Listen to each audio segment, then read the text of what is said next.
Bonjour, ici LT Survival. Ça va probablement être la dernière tabletop review pour cette série-là.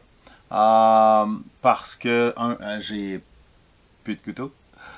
2, parce que les autres couteaux que je vais évaluer, c'est à l'extérieur avec du bois.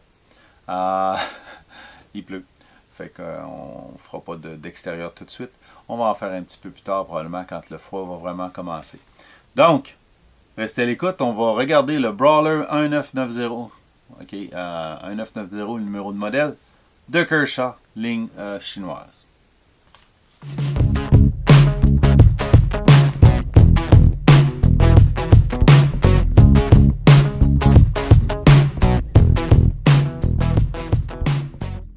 Comme vous avez pu voir, c'est le modèle 1990 Brawler de Kershaw. Semi-automatique, lame noire, style tantôt, avec une poignée noire, donc un couteau là, un petit peu plus tactique, disons, ou un petit peu plus caché de par sa couleur, là, un peu moins évident. C'est un liner lock aussi, semi-automatique. Je m'approche de la caméra, je vous montre les caractéristiques. Ça sera bon. Voici un close-up de la poignée, du FRN encore, avec des sculptures, okay, ce qui donne la grippe. Le clip est très petit mais efficace, donc positionnable 4 positions de chaque côté, en tip up, tip down.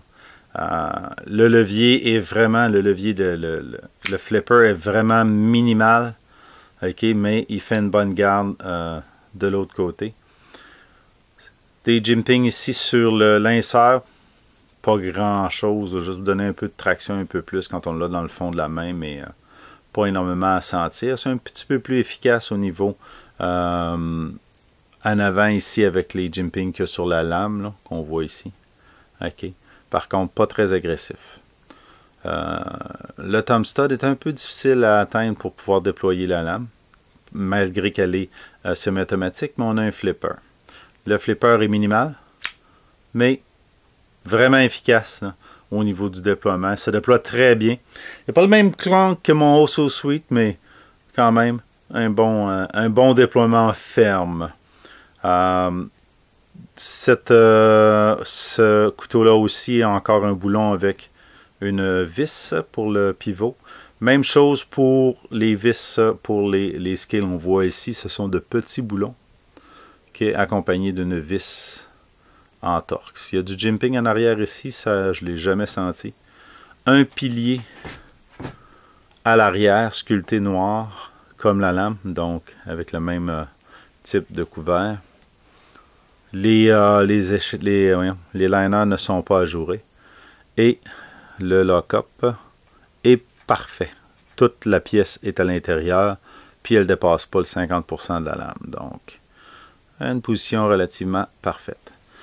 Il n'y a pas de jeu dans la lame, il n'y a pas de mouvement. Vraiment une belle construction. Un système qui se déploie facilement. Vraiment, j'aime bien ce petit couteau. On se revoit sur la table. Donc, faire une comparaison de grandeur, j'ai mon Oso Sweet de Kershaw. Celui-ci est très similaire en grosseur. Okay. Vraiment, là, pas mal proche. La lame presque de la même dimension. La poignée, pas mal de la même dimension. Par contre, la grosseur de la poignée par rapport à celui-ci, qui est plus rond, est un petit peu plus confortable dans ma main. Ça va être probablement mon EDC de travail, là. En alternance avec, bien sûr, l'Entropy, qui lui est un petit peu plus gros, un petit peu plus long. OK, mais quand même, très belle proportion au niveau d'une lame tantôt. Prenons un bout de papier, mon papier recyclé que j'ai printé. Cette lame-là coupe très bien. Même la partie tantôt, là, il s'agit juste que je la place comme du monde. On va essayer de faire un push-cut. OK. Vraiment, là, mais j'ai toujours tendance à me faire déplacer. Donc, vraiment une belle coupe là, au niveau de la pointe. La pointe est acérée. Assez facile de couper. Donc, vraiment un beau produit là, de Kershaw bien aiguisé. Cette lame-là, elle est centrée. centré. Son seul défaut, c'est à la jonction du hologrind et des deux bevels sur le hologrind. La courbe que ça donne n'arrive pas nécessairement ici exactement d'un des deux côtés là, à la jonction de la lame. Mais c'est pas catastrophique. Là. Donc, un beau produit. Un autre que j'ai aimé, qu'inévitablement je vais recommander, parce que je commande pas mal toutes mes lames, parce que je les aime d'abord au niveau de la shape, puis ensuite, on développe pas des amours, là, mais on développe vraiment à savoir si on aime ou pas la lame. Si vous avez aimé cette revue, donnez-y le thumbs up, partagez, souscrivez, abonnez-vous, et on se revoit dans la prochaine vidéo.